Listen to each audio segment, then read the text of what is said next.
السلام عليكم ورحمة الله وبركاته. بسم الله الرحمن الرحيم. اللهم صل وسلم وبارك عليك يا حبيبي يا رسول الله. النهاردة بقى هنعمل ان شاء الله طريقة صوابع زينب على طريقتنا، ان شاء الله هتعجبكم جدا. تابعوا معانا الطريقة والمقادير، ويلا نقول المقادير مع بعض. احنا معانا هنا 2 مج هرميين كده من الدقيق ان شاء الله هندخله دلوقتي مع بعض، ومعانا خميرة وفانيليا وبيكنج باودر، ومعايا معلقة من السكر وذرة ملح صغيرة خالص، وهنا بتاع دوت اللهم صل على حضرة النبي مج الا ربع من دقيق السميد اللي هو بتاع البسبوسة طبعا كلنا عارفينه، ومعانا نشا ومعانا عسل ابيض، ومعانا هنا كوباية الا تلت كده من من الزيت على السمنة. تمام، يلا نشوف الطريقة. صلوا على الرسول ونشوف الطريقة بتعمل ازاي. معانا هنا البولة بتاعتنا، انا هنزل كده انخل المجين الدقيق، ومعانا معلش مية دافية للعجن. هنزل بالتاني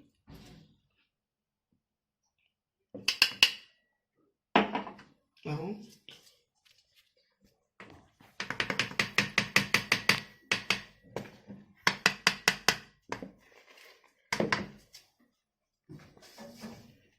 وانزل بالدقيق السميد. تمام كده، وهنزل بكل المقادير اللي جافه مع بعض، والسكر والملح اهو. وهنا هحط معلقتين كبار نشا، النشا الابيض بتاعنا اهو، ادي اول معلقه عشان تبقى مقرمشه كده وحلوه، ادي تاني معلقه. تمام، واحط باكت فانيليا هنا، وباكت مع السيرب الشربات يعني اهو.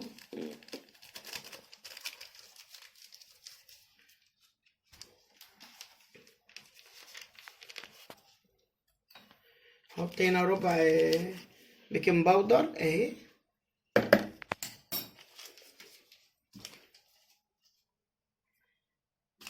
افتح الخميره بس، وهحط نص معلقه خميره صغيره، نص معلقه صغيره اهي. ادي الباكت فتحته، احط كده النص المعلقه دي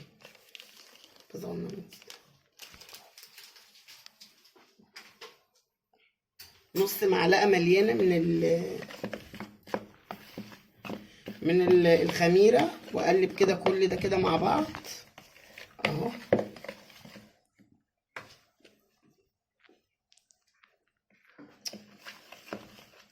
اهو. وهنا هنزل بالزيت والسمنه.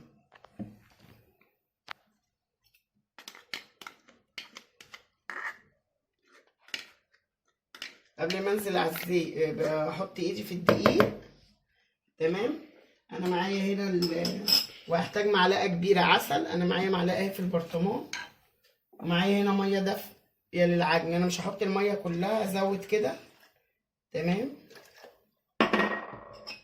وهقلب كده العسل مع الميه، العسل مع الميه ده عسل ابيض، ما حطيتش طبعا كميه الميه كلها، اما اشوف هحتاج قد ايه، لو عوزت هكمل اهي.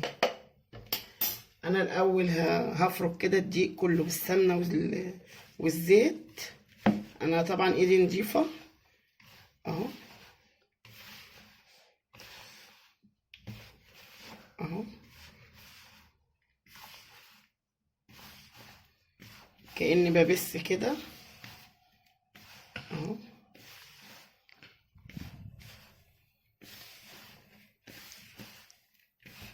كده حطينا الفانيليا والبيكنج باودر والدقيق السميد. ان شاء الله هكتب لكم المقادير في صندوق الوصف، اللي عايز يرجع لها ان شاء الله ويشوفها. تمام اهو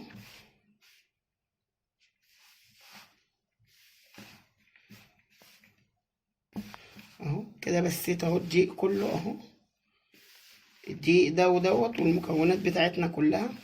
وهبدأ انزل بالميه شويه بشويه والم اهو هي مش عايزة عجن ياما، تلم بس معايا العجينة كده تبقى متجانسة. احط شوية كمان اهو، ما اضيفش مية كتير عشان ما تطرش قوي زيادة عن اللازم مني، عشان دي عجينتها بتبقى يعني ولا سايلة قوي ولا لينة قوي. انا بعجنها اهي قدامكم اهو.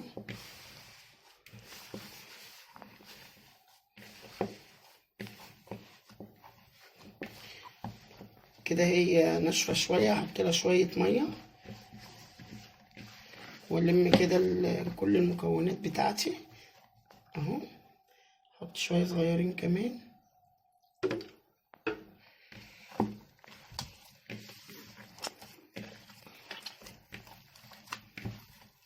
انا هعجنها بقى واوريها لكم بعد العجن اهي. جميلة اهي، لميناها. انا مش عايزاها طرية قوي ولا ناشفة قوي اهي. عجينتها جميلة جدا اهي، تبقى يعني ايه لينة شوية. انا طبعا هسيبها نص ساعة ترتاح، انا مش هسيبها تخمر طبعا.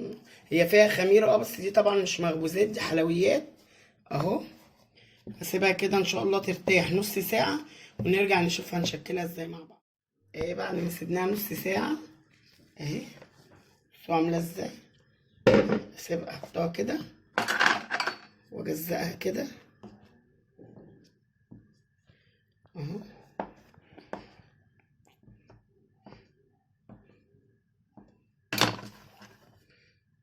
اهو الى 4 اجزاء اهو.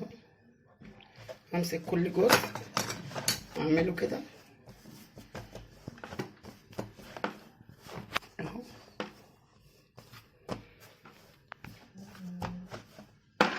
وابدا اقطع كده بالسكينه اهو، قطع كده متساويه اهي اهو اهو. انا بقى هوريكم واعملها كده. عايزه بقى تعمليها ايه يعني، كبيره متوسطه صغيره، يعني الحجم اللي يريحك. وحط كده على صينيه اهو اهو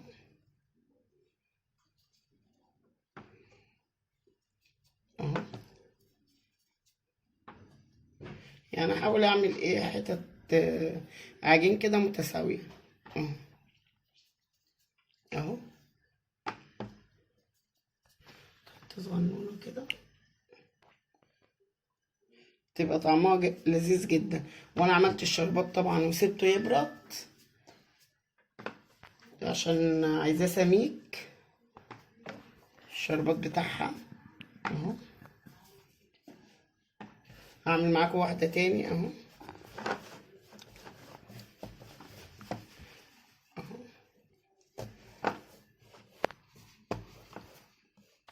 اهي. وابدا اقطع كده اهو السكينه اهو.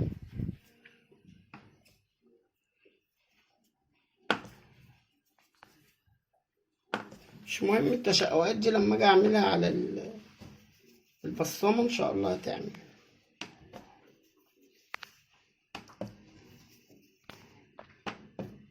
انا هعمل بقى الكميه كده اكورها كلها ونرجع نشوف هنشكلها ازاي. بصوا انا عامله الشربات اهو. الشربات بيبقى سميك، بصوا سمكه عامل ازاي اهو. في حلويات كده بتعوز الشربات السميك ده. بصوا انا عملته طبعا وبارد خالص اهو. بصوا ابيض ولونه حلو وسميك خالص. انا طبعا هركنه على جنب وهبدا بقى ان انا اعمل ايه. في طبعا لو ما عندكش البصامه اللي هي بتاعت الكحك هنعمل على دي. طبعا كلنا عندنا المصفى السلك دي. اجيب كده العجينه واحط ايدي كده من تحت، اسند كده، افردها كده اهي وابدأ اعمل كده اهي، تطلع معايا بالشكل الجميل ده اهو، شايفينه اهو. وارص كده على جنب. هعمل لكم واحدة تاني بدي اهو. بس العجينة مرتاحة وجميلة جدا اهي. ابدأ اعمل بايدي كده تحت،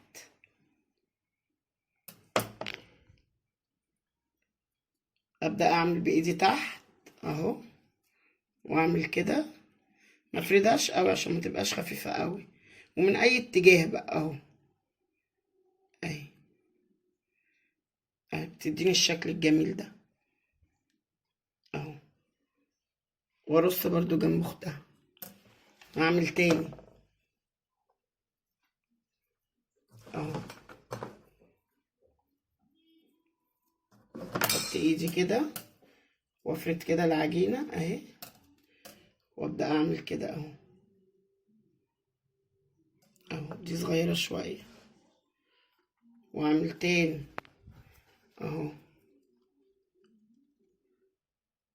اهو اهو، يديني الشكل ده. لو اي واحدة اتلخبطت ولا حاجة عادي ممكن تلخبطيها وتعمليها من اول وجديد، مفيش مشكلة اهو. هي سهلة وطريقتها حلوة اوي اهي. تعالى نعمل شوية بقى بالبصامة بتاعت الكحك اهو. اعمل كده بس ما ادوس قوي اهي. افردها كده على البصامة دي، هتديني شكل مختلف اهو اهو. انا مش عاملاه كبير قوي، هتديني الشكل ده اهو، شايفينه.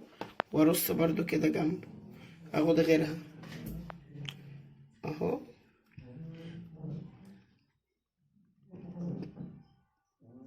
اهي. انا بقى هعمل الكمية دي كلها، شوية من دي وشوية من دي، ونرجع نسويهم ونشوفهم هنعمل فيهم ايه تاني اهي. انا خلصت الكمية كلها، شكلتها. هبدأ ان انا طبعا ايه اقليها في الزيت، اقليها، احط الزيت بقى على النار ونشوف هنقلي ازاي.